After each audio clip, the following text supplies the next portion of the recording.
Hello and a very warm welcome at the launch of the Design, Impact and Transition platform. DIT platform is a new strategic initiative of Erasmus University, a place for transdisciplinary and transformative academic work. Welcome at DIT. It's great to see you all here. My name is Marieke de Waal. I'm the organizational lead of DIT and the host of this afternoon, so I'll talk you through the program. Of course, we had planned for a lot of interactive sessions, for live music. However, the pandemic is still with us. So we do a live broadcast here from the Enterprise building, the Erasmus Enterprise building. We have some interesting speakers for you, video messages, and we will introduce the DIT staff. We have a few people here at the Erasmus Enterprise building, including, and we are honored to have him here, Professor Ed Bringsma, the chairman of our executive board, and Professor Dirk Loorbach, academic lead of DIT. They will kickstart and kick off the DIT platform. Yes, thank you, Marieke. Also on my behalf, very welcome to all of you following this online from home. I hope you're all healthy, and also I hope you're excited about the start of in my words, the transition of the university towards an institute with a positive and transformative societal impact. Which is also the strategy of the university. The DIT platform is part of it, and I'm very happy to open this session here with Professor Bringsma, the chair of our board. Ed, can you introduce us a bit into the strategy of the university and how you see the mission of DIT? Well, you've already mentioned it. By the way, I'm very excited to be here at the launch of DIT. I saw the rocket take off, so this is a nice image. And I'm really pleased to see that we can start with this. Well, in some sense, it's a logical consequence, I think, of the strategy. You already said it, that the strategy has many elements, but if I were to lift one of them, you know, and put it on the foreground, because Erasmus always was, I think, you know, being not overly modest, a very good university, but the strategy claims that we will continue to be a good academic university, but that we really want to have a positive societal impact. And beyond words, I mean, we don't want to just say it, but we want to do it. And there are many things that we are doing as part of it. We are changing, you know, our educational models. We're looking at new models for delivering education. We're looking at impactful research. Etc., etc. We're here in Erasmus Enterprise, which is one other way of being transformative and entrepreneurial. I think that's very important. But we take this changing society very serious. So how can we do it? And that is something we do not only want to change society because we are facing massive challenges. Corona is just one of them. We have climate, energy, name it. But we cannot change that if we do not change ourselves. I think that's a very important thing. And that's an interesting statement. We want to achieve positive societal impact. It's a big thing. It's a university-wide endeavor, but I think it's a topic at a lot of universities at the moment. What's our societal role? How do we achieve impact? You mentioned it also requires a transition internally. Yes. What do you mean with that? Well, you know, of course, universities already have a tremendous impact in the sense that, you know, if you look around, lots of things are built on knowledge and intensive stuff that is done by people trained at universities. Our alumni have had great influence, etc. We publish a lot of papers, we educate a lot of students. But I think that the challenges that are before humankind require a step more. And that we do not only produce the knowledge that is absorbed by others, but that we must be an active partner in society in bringing about this change. And let's say it this way, probably the more classical approach in universities was not designed for this purpose. And that means, so we have to, we have limited time, so to speak.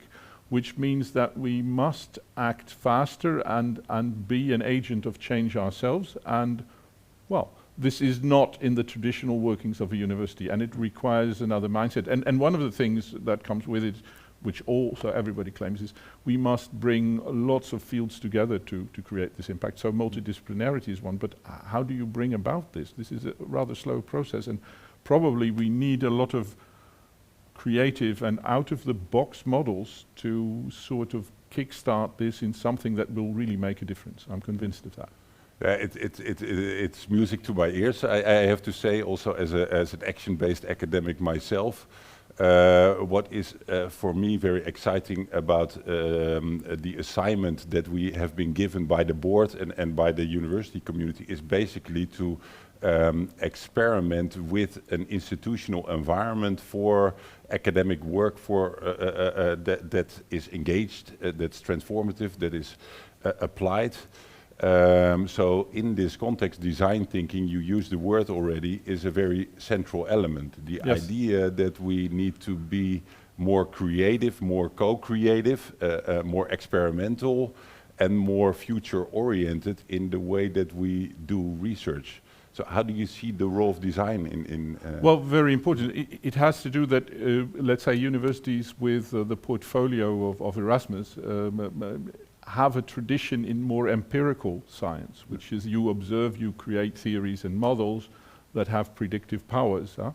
But and that's one way, but going to design is moving to another, let's say, methodological kind of cycle in which you find out what works by trying out things, but doing it in a systematic way.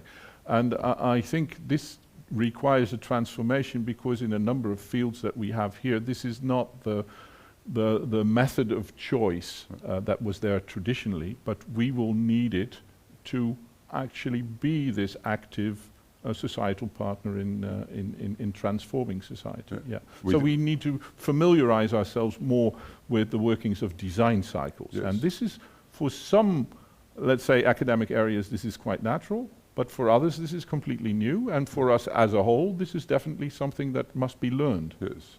Yeah, I think I also see the DIT platform as sort of a playground for people to get acquainted with different type of methods. We have design in the name, but we also present ourselves as transdisciplinary, because we feel that design is also a transdisciplinary method, meaning that you go out there, you also bring in knowledge from stakeholders, you co-create new understanding to some extent. The other part in the name is transition. We talk a lot about transformative, we'll hear about it later. But that refers also to the desire to be part of more let's say transformative change in society. We have COVID, a health crisis, we have biodiversity, climate change, socio-economic challenges, we have them in our city but also on a global scale. Our starting point is basically that we need to do research and education in a different way if we want to really contribute to desired transformations. How do you see this transformative ambition? Well, what I think is what is the real challenge is to start this, and at the same time, as one of our programs, have impact at the core. So I think the challenge is to familiarize people with this way of working in a way that really sticks, so that it is not, the new fad, that, there are some people here now thinking out of the box, so we can tick the box that we are creative because we have some people.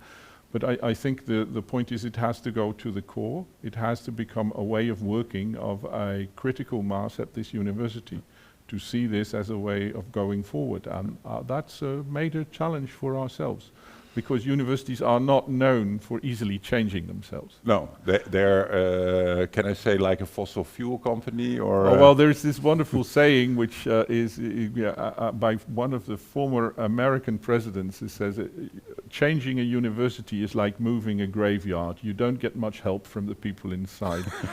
But it should be taken as because I have great belief in the people inside in this case. As you know, I've been here now for a little more than a year, And I find that we have a strategy that is kicking and alive. It's not a dead piece of paper that is being pushed around by bigwigs. It is something that is seriously used by many in the university to improve our university and prepare for the future. But getting this transformative element in our way of thinking is definitely not the smallest of our ambitions. No, that's good to hear. But and you also touch upon a final point I want to raise, and maybe we can also check in with Maite, our colleague, later, who's here watching the chat. Are people already putting in comments and questions or not? Well, people are still a little bit shy in the chat, so maybe you can encourage them to give a good comment or an assignment. I think you're doing it right now. So listen to Maite. If this raises comments or questions for us, let us know and we can bring it into the conversation. That's the last point I wanted to address. You mentioned critical mass. This is a challenge for the whole university community. The philosophy of the DIT platform is also to create a collaborative environment where academics can come together, co-create new education, work with stakeholders, and basically do research in a different way. So we're experimenting with the institutional form, thinking that it's maybe not a school or an institute. It needs to be a more organic whole, so everybody is welcome. At the same time, there's always the danger that the rest of the community thinks, okay, transformative, transdisciplinary, it's fine, but DIT is the place, so we don't have to change. How do we... Yeah, I know. Well, I mean, one of the things is what you're just doing is making us aware that this is an actual danger, which actually would also be the case if it were an institute or a school, because everybody would say, well, go to DIT, they will solve it for you. So in some sense you could say DIT should not be that. It should be a cross-cutting activity. It should involve and touch everybody, because like we said, we need this critical mass. How this is to be done, I would say, is actually one of the challenges for DIT itself, right? Yes. I mean, it's an important design question for this university, how we can make sure that something new has appeal to a majority, because they must combine both the way. Because, of course, I was very much into this transformation, but it is also good to change. It doesn't mean that you have to change everything and everybody. No, a lot of our strength is in who we are already. So the point is to grow in the right way organically so that we can achieve this. And how this is to be done is, I would say, still pretty much something that we should find out. And it's exciting, I think. I think that's a great ending to our conversation. Thank you very much. That's exactly the challenge that we have together. And I hope the people watching now also see that this is a collective journey and you're invited to join. We're going back to Marieke. Thank you very much for the endorsement of the important task ahead of all of us. And as becomes clear, I hope, DIT will facilitate us and also you in transforming our university, transforming our work, transforming ourselves to become the future-looking university we need to tackle societal issues. If you have any good ideas, a message or an assignment to DIT, please put it in the chat, and our colleague Maite will keep an eye on the chat and share with us the most pressing assignments. We also asked some other people to share with us the challenge they face in their work and how university can support them in tackling their challenges. We have a video for you, a video message. Marjolein Demmers, she is director of Natuur en Milieu, a Dutch independent organization. And Kees Dorst, he is professor at the University of Technology in Sydney, Australia. And they share their messages with us. Let's have a look. At Natuur en Milieu, we aim to accelerate the transition to a sustainable society. We challenge companies, governments and politicians to take action to stop climate change and loss of biodiversity. Now that things are actually moving, we face many dilemmas and challenges. Challenges to produce high volumes of renewable energy, to transform our industry, and to phase out fossil fuels, but also to make people feel it's their journey too. and to fundamentally rethink our needs and interests.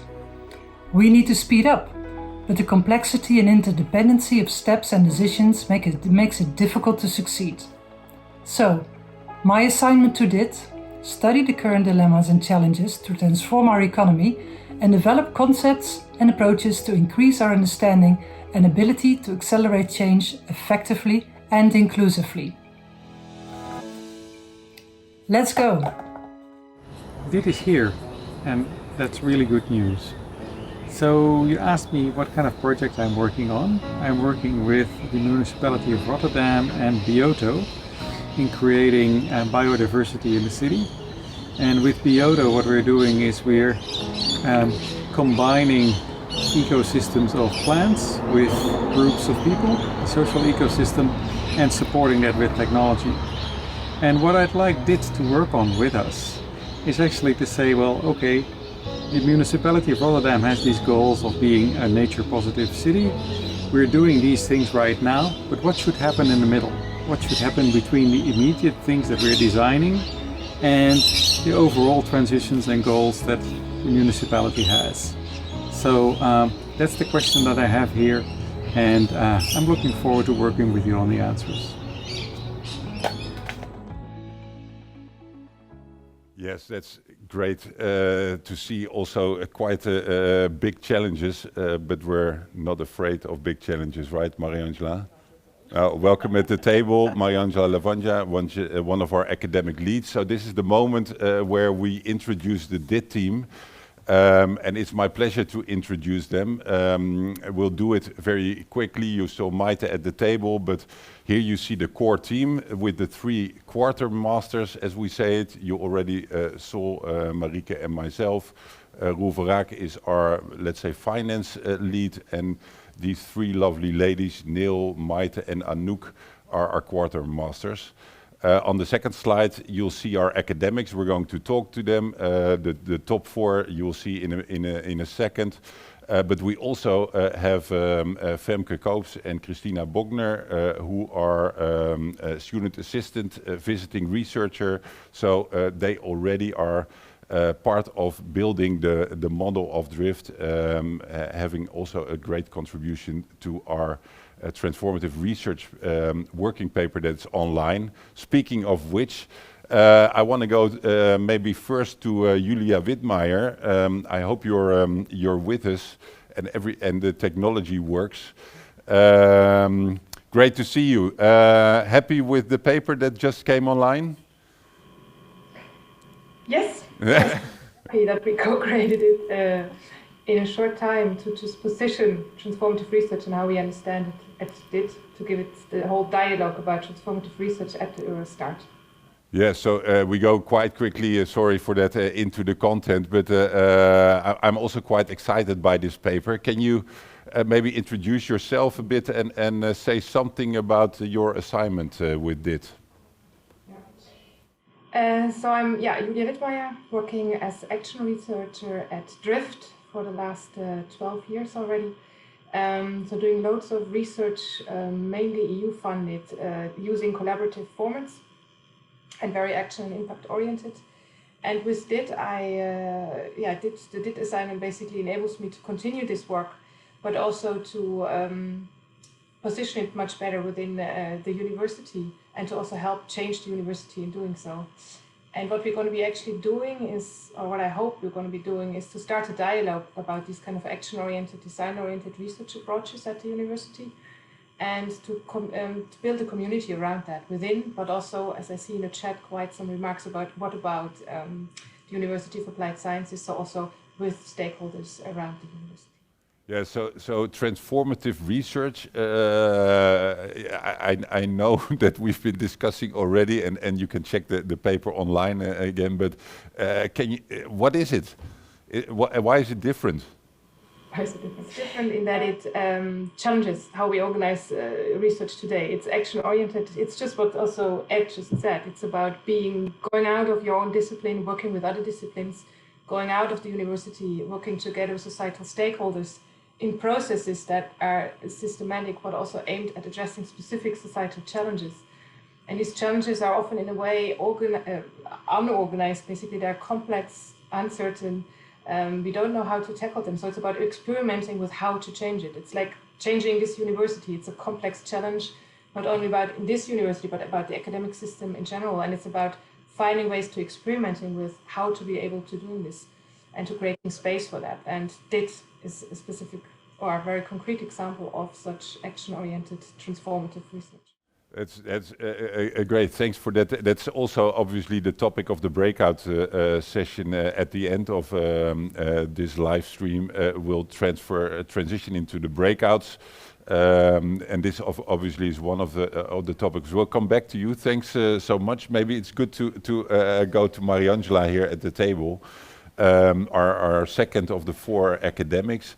So for those wondering what are DIT academics, basically the model that we have is that we affiliate academics, researchers that are already working on impact at one of the schools of our university or one of the institutes, and they affiliate themselves for 2 days a week with the DIT platform and based on an assignment. So we call it academic assignments to, for example, like Julia, deepen transformative research, but those could also be other topics.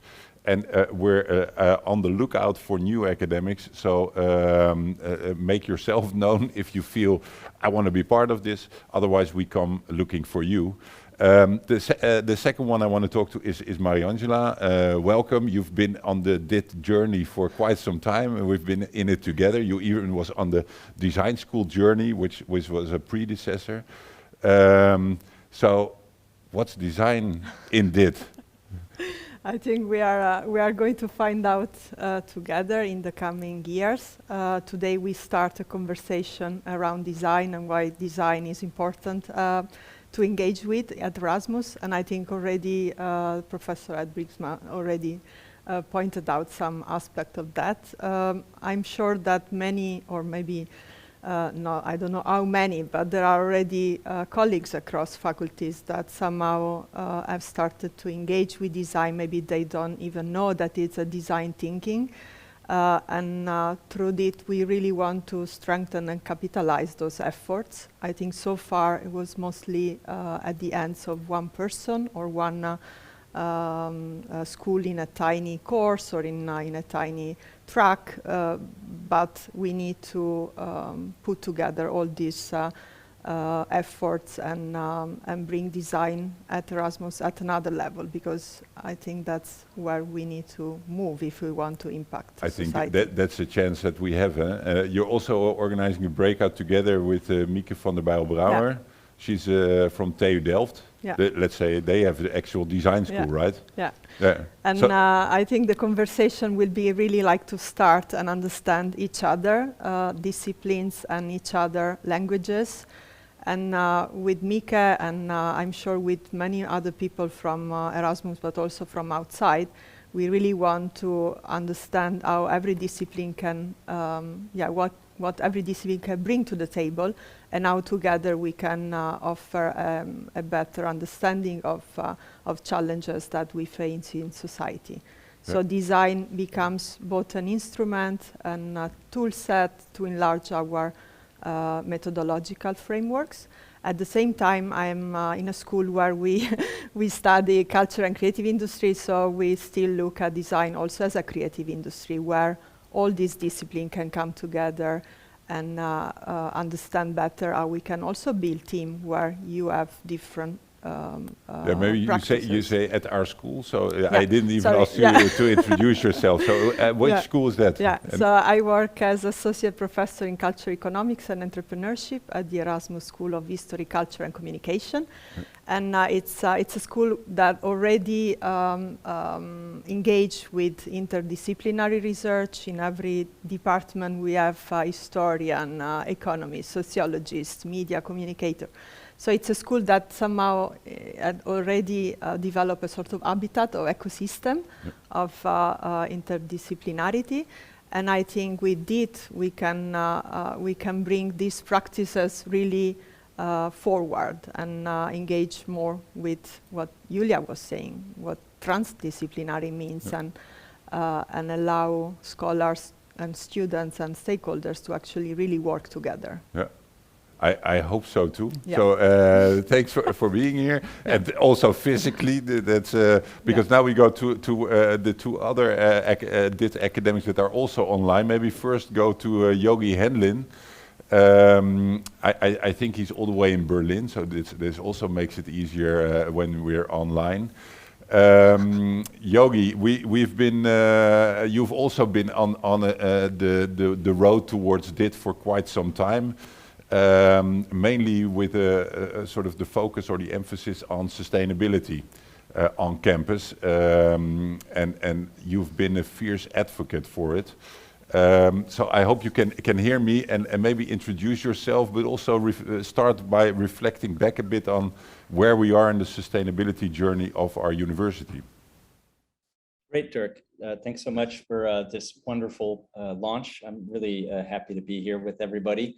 My name is Yogi Henlin. I'm in the Erasmus School of Philosophy, and I also am a core faculty member in the Dynamics of Inclusive Prosperity initiative, one of the 3, now 4 initiatives at Erasmus University.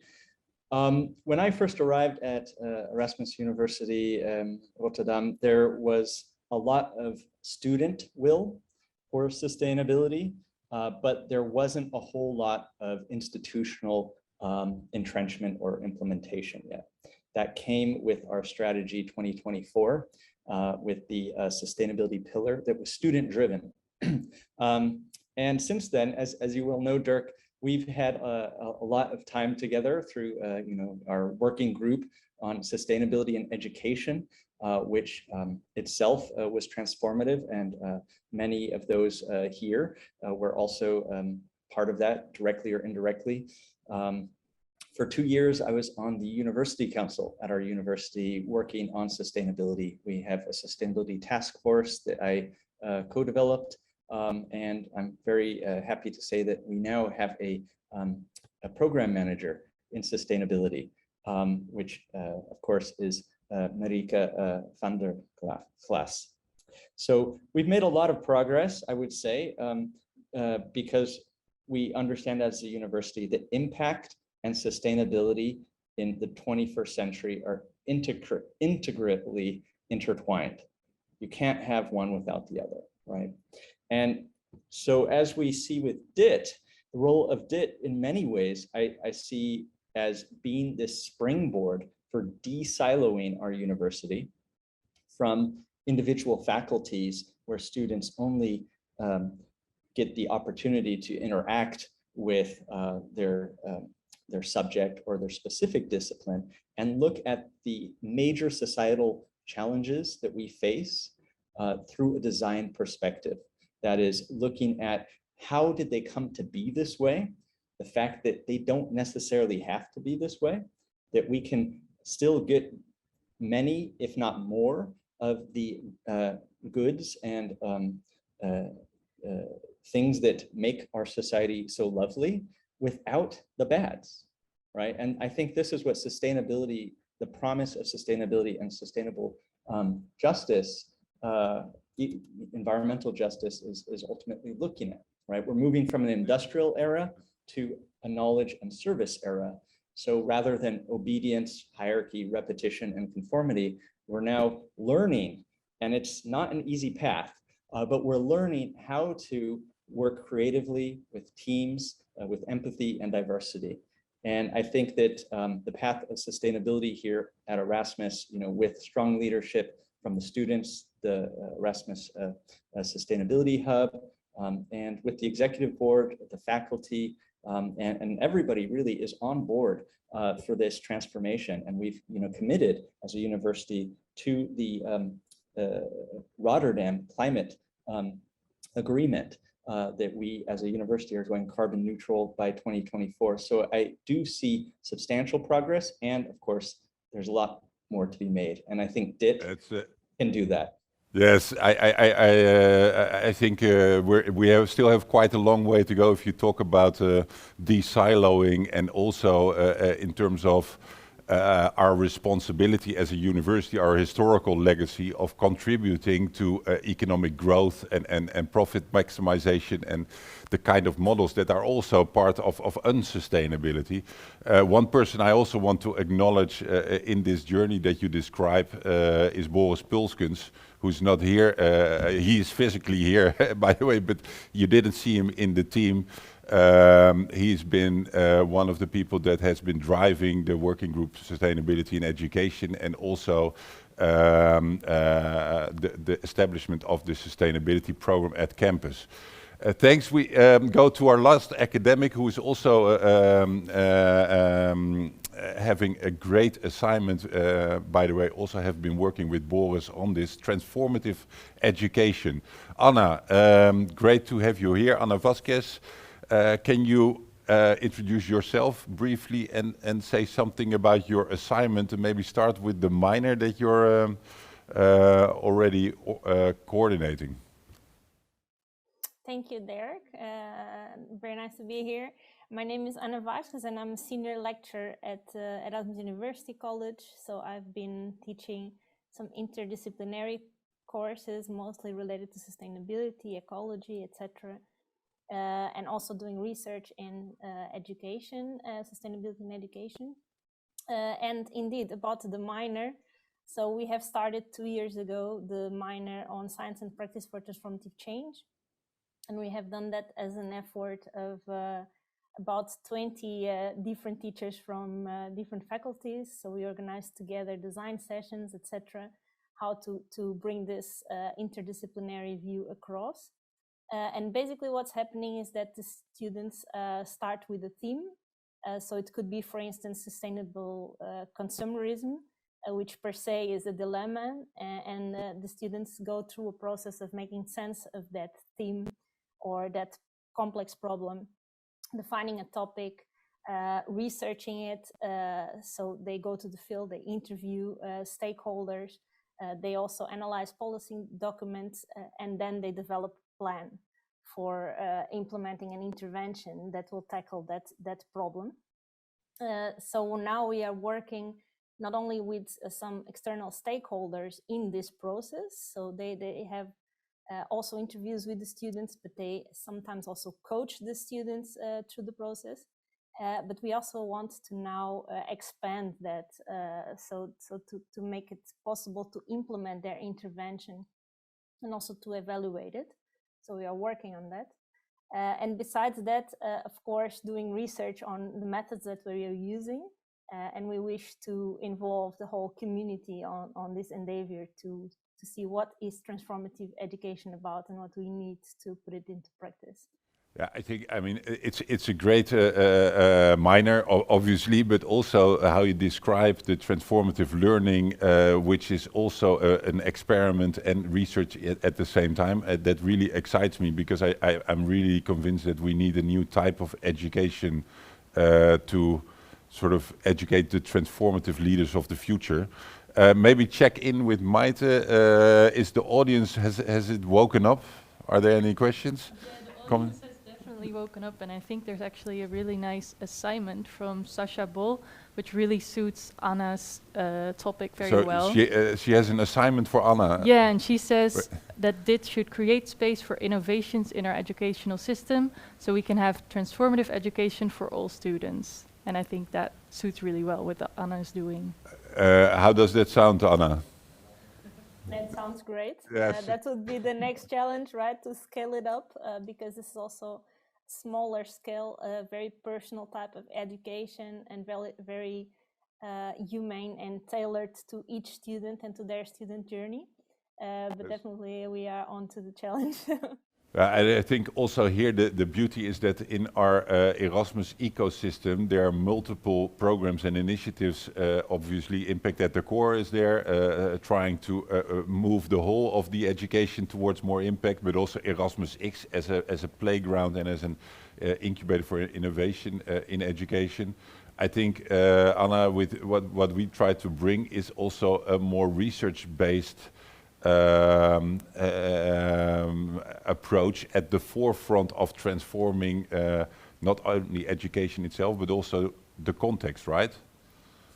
Yeah, definitely. So we want to also, of course, help others and other programs to be able to set up their education differently. And that's why we are doing research on the minor specifically, and also in other programs.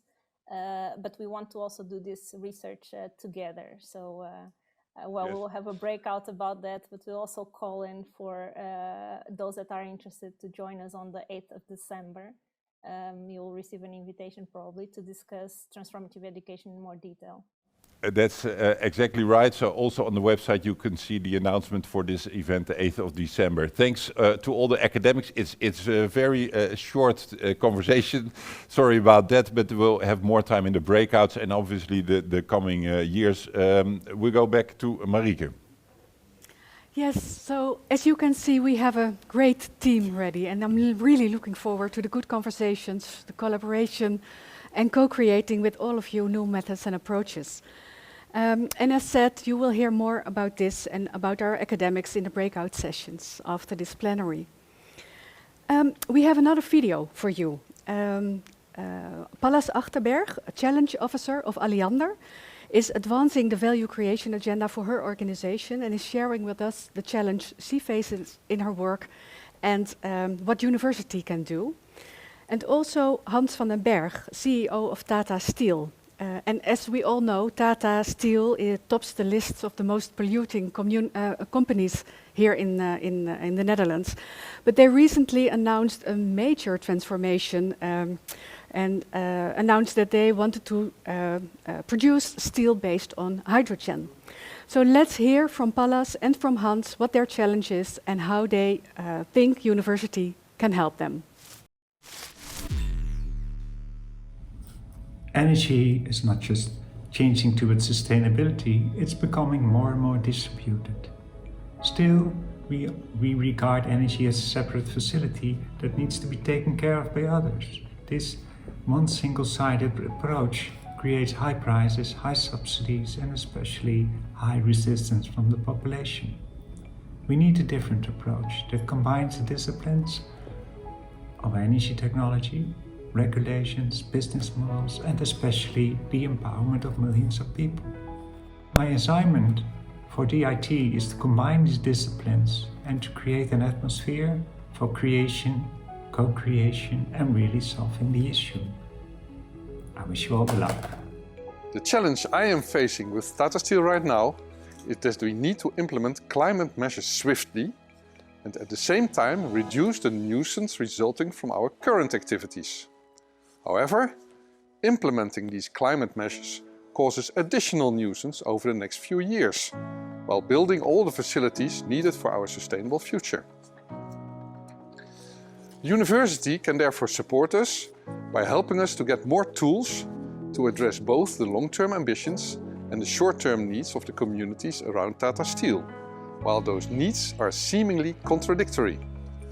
To make things even more complicated, we need to address these challenges together with other important stakeholders, like for instance local, regional and national governments. They have their own interests and concerns.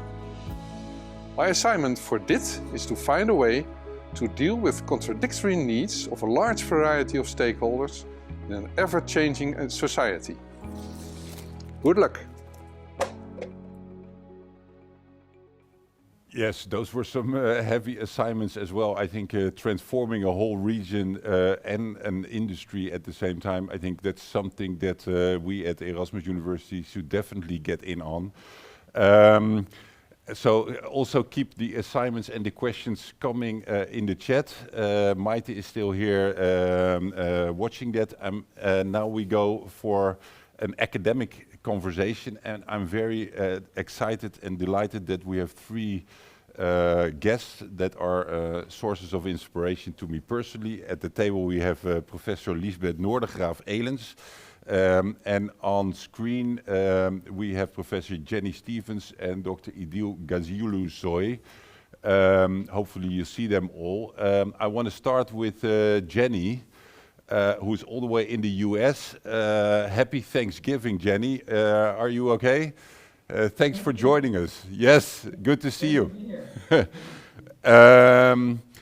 maybe start with you. I know you're working on a new project. We'll get to it, but maybe first start with your academic work on energy transitions, which also emphasizes gender and justice.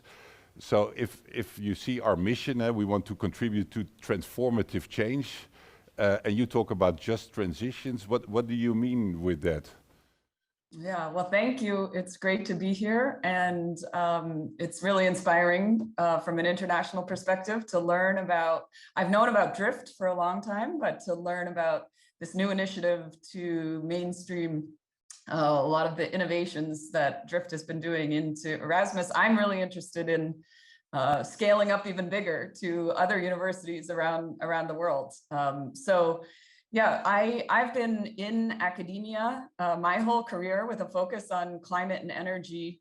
And, you know, my own experience has taught me that part of the reason we've been ineffective is because we've been focusing too much on technological innovation, not enough on social innovation, and also very limited participation and inclusivity. So a lack of diversity and participation has led us to simplistic, narrow, individualistic solutions that are not transformative. So my work and my focus, and a few things I can encourage here is, and I'm inspired by, is this reorientation toward transformation and toward systemic change. So much of our universities, parts of our universities historically actually perpetuate the status quo, and to be able to reorient and really focus on advancing, disrupting some of those systems and that are reinforcing unsustainability and inequities and disparities, and advancing social justice is very, very exciting. So I think the opportunity here is also to leverage transformation by linking problems together, right? And that's the siloing that higher ed is so good at, like narrowing the problem to very specific things. But really what we know now with the intersecting crises and so many unsustainable systems that we're part of, that we really need to be linking problems together rather than keeping them apart. And that's how we can move toward more transformation. And if you, because the chair of our board said if we want to create positive impact in society, we need to transform ourselves as well. Can you enlighten me? What does that mean? Yeah, so I think one of the most important things is that we need to address and normalize how importance of addressing and studying and reflecting on power dynamics. And Flor Avellino in DRIFT has done amazing work categorizing different power dynamics and how we need to understand how power structures are part of the big, huge part of why we've been ineffective in responding to the sustainability challenges, the energy transformations that are needed, the climate crisis, health, housing, economic injustices. So we really need to normalize and support, and we need leaders within higher education who are who support and encourage a new kind of reflective approach to resisting those power dynamics that are perpetuating the problems that we're trying to address, and reclaiming and restructuring those. I just came back from COP26 in Glasgow, where the power and influence of the polluter elites or the fossil fuel interests was so strong still after 26 years of trying to have these conferences to talk about fossil fuel production and extraction. It still was almost taboo to talk about it, right? It was very minorly mentioned in the final language, but that's what we need to resist. And the science tells us, we have the evidence to support why we need to talk about the power dynamics, but we need support, leverage to universities and to normalize that it's okay to challenge the powers that be. I think that's a great quote. I think that's still also a discussion within our university, how articulate or how normative, some would say, can we be addressing societal, socio-economic problems. And I think if the evidence is there that something is unsustainable, we need to be vocal about it and calling it out. Thanks, Jenny. One of the points you said is you asked for academic leadership when it comes to this transformation. Here at the table is one of our own academic leaders, I would say. Lisbeth, you're a professor of transdisciplinary education, right? Is that the full title? Transformative even. Yeah. So it's in the title. It's in the title, yeah. So and you're an education director, so you have power. Or not? I hope so. Or we can make power. That's yeah, also we can make power together. Yeah. But maybe on the content. So what is your mission? Can you explain a bit what you're doing? I agree a lot with what's said before, and I think that the first step is that we, as a university, see ourselves as part of society, because we have the tendency to say, okay, this is society, and we are university, and we're going to solve problems for society. But we're part of society and also part of the problem. And that's why education needs to be transformed. Because the problems that are out there are problems also caused by the education we provided to our students, the knowledge we developed in the last decennia. So I think that's the reason why we need to transform education itself and not see it as something instrumental or separate from society. I think that's very crucial. Then when it comes to the transformation of education, I think it's another important thing is that we see the limits of cognitive knowledge. That's also why I'm involved in the Rotterdam Arts and Sciences Lab, where we try to be multisensory, because we know what should happen, but it doesn't happen. So I think that's another challenge. Information is not enough. Knowledge in itself is not enough. So I think that's also where we have to redefine how we give education and how we develop knowledge, taking into account that if we want to make a difference, more is needed than just knowledge. It's a start, but it's definitely not enough. Yeah, but I think this is in general, they call it science policy. Yeah. So in research, but also in education, there is the dominant model that we develop knowledge, we analyze a problem, and then we formulate recommendations. Yeah. And then we transfer the knowledge. And then we hope someone else on the other side of the fence does something good with it, right? Yeah, and then we're kind of surprised when it doesn't happen. Yes. So I think that's in general a critique, but the thing that worries me most is that we already know this, but nothing is happening, or not enough is happening yet. Yeah, what surprises me is that not more people a question why it's not happening and look to ourselves, because I think it's in part how we do research and education. Yeah. So can you say something about what you're doing, for example, with the Arts and Science Lab? What is education when it's not cognitive only?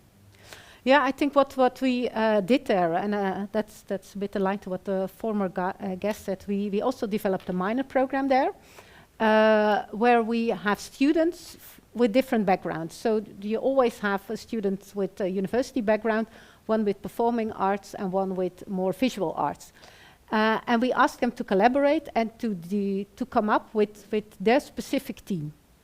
And that has to have societal relevance, but apart from that the topic is up to them. The reason why we do that, and I think that's also something that should change in our system, is that we want that the students take responsibility themselves for the societal issues. So questioning what should be at stake, what should be on the agenda for the coming years, and that it's not our generation determining what the questions should be. So learn students how they take responsibility, how they deal with the normativity that you were mentioning, because the moment you focus your attention on something, you choose not to focus your attention on other things. So you make, in my perception, also a normative choice. And that's what we try to do with the students, reflecting with them on the learning themselves, asking them, okay, how do you learn, when do you learn? Not always putting them in a classroom to learn, but just going outside if you learn about the environment. So go and walk through the city. And I think an interesting example here of is that one of the composers takes the student to the park and he asks him, what do you see? Okay, you see green. Close your eyes. What do you hear? Okay, you hear gray. You're still in the city. And I think developing these kind of skills is very important. And that's what we try to do there. So cool. That's great. We have to go to Idil as well, but Maite, is this triggering responses? Yeah, definitely. There are some cool responses in the chat. And I think there's also one question. And this is from Marco van Hout, who asks, how would universities like the team up with universities of applied sciences in this endeavor? I think that's very important. When you gave an example, Willem de Koning is not, is it a university of applied? Officially, it's applied science. Yes. Codex as well. They're, I think in general, in transformative research and education, like Lisbeth said, it's much more practice-based and it's much more also hands-on. And therefore, it's much more natural to work with applied science universities that also have more experience with design type of methods. So I'm trying to make a bridge, a connection here to Idil, who's also with us, I think from Finland. Idil, you're one of the first ones I know that dedicates her whole academic career to the nexus of sustainability, design and transitions. Thanks for being here with us. So you are the expert. So what's the nexus between those three topics: sustainability, design, and transitions? What's happening there? Thank you, Dirk, and thank you for inviting me. This is really a happy day of my academic career because I have spent quite a lot of effort in trying to bridge design research and transitions and transformations research. I am a sustainability scientist and a design researcher, also an engineer. So I have a background that is pretty interdisciplinary. And what is at the intersection? Well, to start with, I think I could have ended up in multiple places after I finished my PhD and my postdoc in terms of, disciplines and faculties, but a very natural place for me has always been going back to a design school. Well, because design schools or design discipline is one of the first disciplines that actually started to use the T word, transdisciplinarity, way back before sustainability science emerged, without having any, any fear or any concerns about that or seeing it as a threat. Why? Because epistemologically, design research, put very simply, deals with not what is true, but what works. And that essentially is the essence also of transformative sustainability science and transitions research or action-oriented transitions research. We are all trying to find our way towards a future by way of groping and experimenting and asking the question of what works. Because, real life, complex systems, so there are no formulas, there's no predictive power within working within complex systems. So epistemologically, I think it is these endeavors are very similar, and for that reason, I feel very comfortable at that intersection, because my understanding is that, we are all working towards finding answers to the question of what works. Well, I think that's a very interesting way to frame it. I think it touches upon the very fundamental change in how we think about research, and a lot of the research, at least at our university, is focusing on the problems and trying to analyze problems in society and then figure out how to improve. What you're saying is what works, I would say, is what is desired. So we're researching the future that is by definition unknown. But by doing that in a methodological way, you become much more creative or productive in a way. So what kind of recommendation, because we're also trying to figure out what an academic environment for this kind of work should be. We decided not to set up a design school here, but now we're a platform, which is a bit vague. So what would your hopes be for our future institutional form? Well, I am really happy to hear that you are collaborating with Delft, because we have seen in transitions in sustainability science, or also in climate change research, concepts that are very familiar to design research has been co-opted without really an in-depth understanding or research into the theories behind them. So I think one recommendation is be theoretically rigorous. There's, I think, a lot to be learned from theories of design for transitions research and for sustainability science. So it's great that two institutions are going to be collaborating. And the other, I think, based on my experiences of navigating all sorts of universities, I lived in and researched in 4 different countries.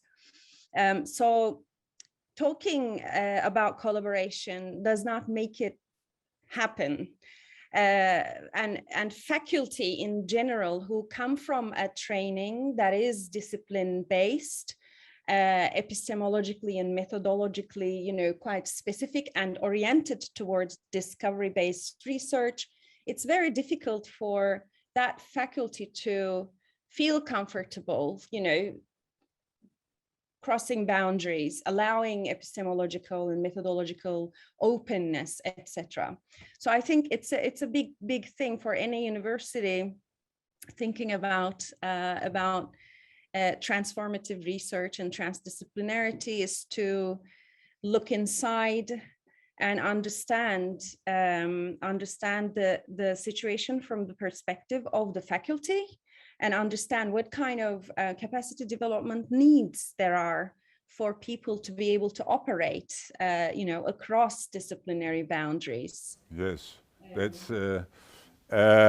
Thanks so much. I think we're on the right track with this idea of building academic ecosystems and trying to create an environment that's just inviting for people to dip their toe in the water, to get a feel for it and get accustomed and more used to the way of working that you describe.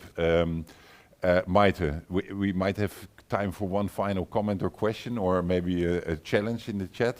Yeah, I think we have one final question which might be interesting, and this is from Geert Brinkman, who says that now that universities want to make an impact, it also means that they can't take a non-neutral position. But who decides what is then the right position, or what is a desired transformation? Yeah, who decides? Maybe I'll take the liberty to ask all 3 of these wonderful colleagues for one final statement. How do we decide what's right and what's wrong? And should we?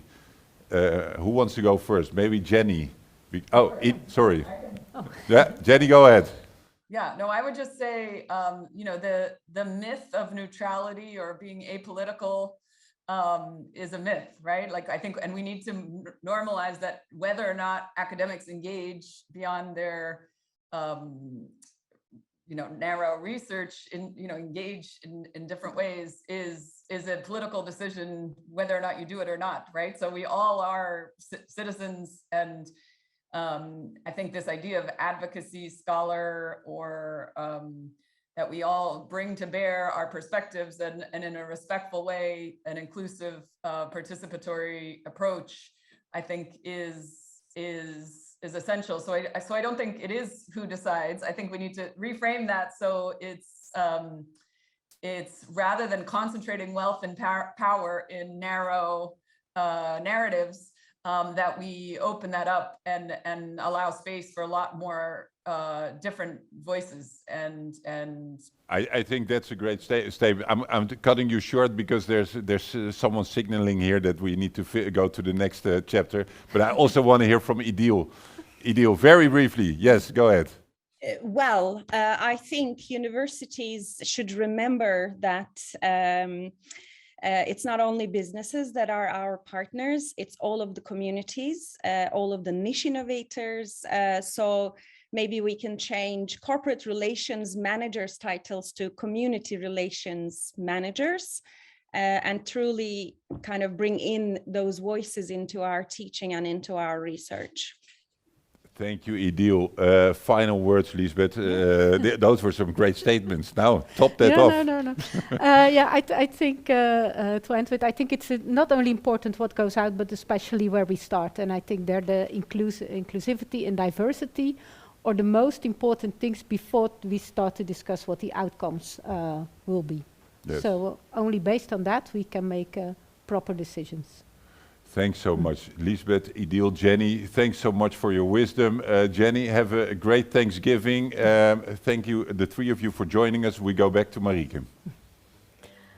So it's really encouraging and inspiring to hear all these perspectives and hear about the work that's already been done. I hope it was also inspiring for you to hear this, because we share the same ambition and mission, and I think we have all the passion to make it happen. We are almost at the end of this plenary session. We have one video message left, and it's a special video message because it's from our new appointed Rector Magnificus, Professor Annelien Bredenoord. She talks about the need to work differently to make our university really relevant, and to also tackle organizational barriers to support new ways of research and teaching. Let's listen to Professor Bredenoord. Hi everyone, it's great to see you all here together to celebrate the launch of the Design Impact Transition platform of Erasmus University Rotterdam. As a newly appointed rector with a mission to bring together the several academic disciplines to increase our societal positive impact, I was really happy to learn about the launch of this new DIT platform, because I think the outcomes and objectives of the DIT platform are really aligned to my own mission and values. After all, we see that we are facing persistent societal challenges that require systemic changes. Think about climate change, biodiversity loss, pandemics, and the increasing social inequalities. And our university can and should play an important role in contributing to solving these complex societal challenges. Earlier on, I've also called these, for example, in the DS, I've called these wicked problems. You can also call them complexities. And contributing to solving these wicked problems means that we have to work in a different way, that we have to work interdisciplinary, and that we have to bridge theory, our academic knowledge, with what happens in practice. And the only way to know how to change practice is also, working in practice, meeting different kind of stakeholders in order to really see what needs to be done to solve to these complex societal challenges, such as climate change and solving to a more sustainable world. What you see is that our academic system sometimes creates unnecessary barriers to tackling these kind of new challenges. You can see that it creates barriers, for example, in having unusual collaborations or barriers in doing team science with each other. So to create positive societal impact and to make a university relevant for solving the big problems of today, but certainly also of the future, of the next generation, I think we need to rethink our current academic structures. And I think the DIT platform, Design Impact Transition Platform, can and should also play a very important role in having this ambition with each other. It is our mission as a university to contribute to solving, to tackling the complex societal challenges. And this requires new ways of organizing ourselves, new ways of doing research and new ways of teaching. And I see the DIT platform as the place where all of us, staff, researchers, teachers, students, our outside partners, where we reinvent ourselves and find new ways of doing these kinds of research and teaching. It is the platform for new collaborations and new ways of working. And collaborations within the faculties and schools, but certainly also with the outside world, with academic but also non-academic partners. It will develop the context for design-oriented activities that challenge business as usual and open up new, maybe completely unexpected pathways. I really look forward to contributing to the DIT activities myself as well. And I would like to stretch this invitation to all of you. I encourage and invite you to all contribute to the DIT platform as a researcher, a student, an outside partner, to really make a success of this new platform. So let's come together and kick off this exciting and promising journey. The invitation is also to you. Join us. And if you are excited, please visit our new website. It is in the chat. Subscribe to our newsletter, follow us on LinkedIn, or plan for a chat with some of our core team members. We're almost closing this plenary session and go to the breakout sessions with our academics. But before we do that, I would like to draw your attention to the DIT narrative that is also published on our new website, and it explains what DIT is, where we stand for, and what we want to work about. So looking forward to see you at the other side of the break for about 10 minutes. And thank you to all our speakers and contributors to this afternoon. And also thank you, Maite, Derek and Lisbeth, for your contributions. See you in about 10 minutes. Thank you.